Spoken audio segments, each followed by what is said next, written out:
Samsung ships dozens of new features after each major update, like One UI 8.5.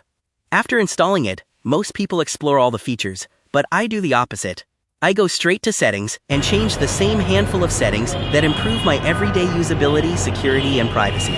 A few of these are new to One UI 8.5, and the rest have simply become a habit after every update. These aren't hidden tricks or something that requires a PC and terminal, just built-in settings that take a few minutes to configure. I enabled auto blocker before installing anything. Better safe than sorry. Samsung security settings page with auto blocker toggled on under additional security settings. If you remember Android's OG install unknown app toggle, Samsung's auto blocker is basically an upgraded version of that toggle. Not an upgrade per se, but an additional layer of protection that even overrides the install unknown app feature. Even if an app has the install unknown apps permission, auto blocker still blocks installs from any source other than the Galaxy Store or Play Store. And by upgrade, I meant it protects things that the old version never touched, like USB command blocking, unauthorized software updates via USB, and message guard for malicious images and texts. There is also a maximum restrictions mode that protects your device from almost everything, including device admin apps, 2G networks, auto connection to non-secure Wi-Fi, and more. This is one of the few settings I turn on after an update. I checked today, and auto blocker wasn't even on. As a developer, I test things every day. Some days a new app I'm building, other days something over ADB via USB debugging. To be honest, my developer options are always on, so I am more exposed to risky installs than the average person. This auto blocker setting is a lifesaver for me. It has a turn on automatically mode that turns the auto blocker on after 30 minutes, so I can just turn off the auto blocker whenever I am working and forget about it, since it will turn on again in 30 minutes anyway. I completely reorganized the quick panel. One swipe, fewer distractions. Samsung is always playing with the quick settings panel. Each update adds something new. Maybe good for a few groups of people, but not always fruitful for many, and I am not one of those. UI and UX are a big part of my day-to-day workflow, and I don't like it when things change suddenly. So, after each big update, I like to revert to the panel I was used to.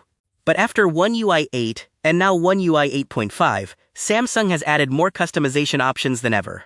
That gave me an option to make the quick panel look similar to my primary phone, an iPhone. But Samsung being Samsung, it didn't hand over full control of the tiles. Brightness and volume sliders, for instance, stayed locked to horizontal on my S24 at least. When I said it didn't directly give full control, I meant nothing directly in the settings, but an additional official Samsung app, Good Lock.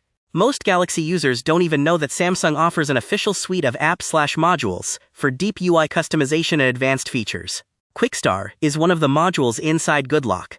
It helped me restyle the quick panel to look more like my iPhone and remove all the extra noise I didn't need.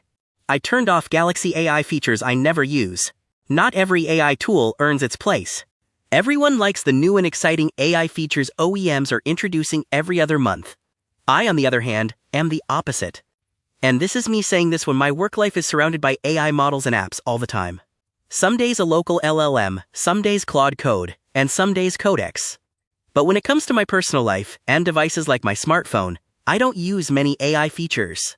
Samsung, over the years, has packed in a ton of AI features. Depending on the Galaxy model, Samsung has added more than 10 micro tools under Galaxy AI. In my case, since my model is a little older, it has 8 AI features under Galaxy AI.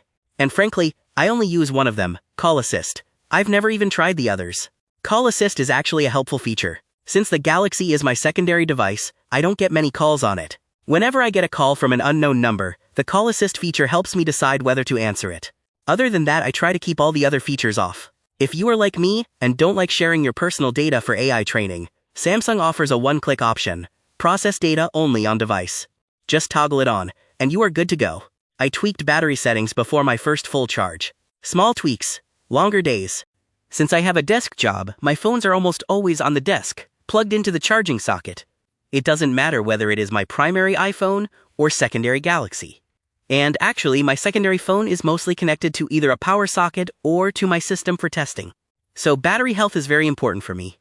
Yeah, I am aware of the power cycle thing, the 20 to 80 charging rule, and others. But to be honest, I am too lazy to follow them, and my work also doesn't allow me to. When the device is connected to my system, 8 to 10 hours a day, how am I supposed to maintain the power cycle? That's where One UI's power settings come in handy.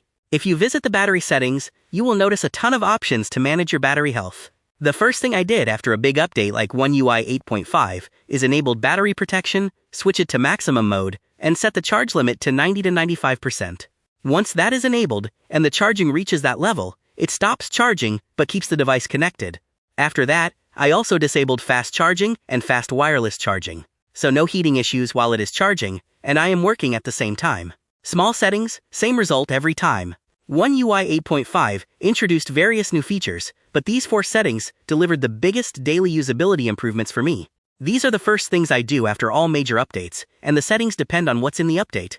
But the idea and direction are always the same: maximum usability and least noise. Once these are configured, I explore the rest of what 8.5 has to offer. These don't fundamentally change the software, but they do make my phone feel more secure, organized, and better suited to my style.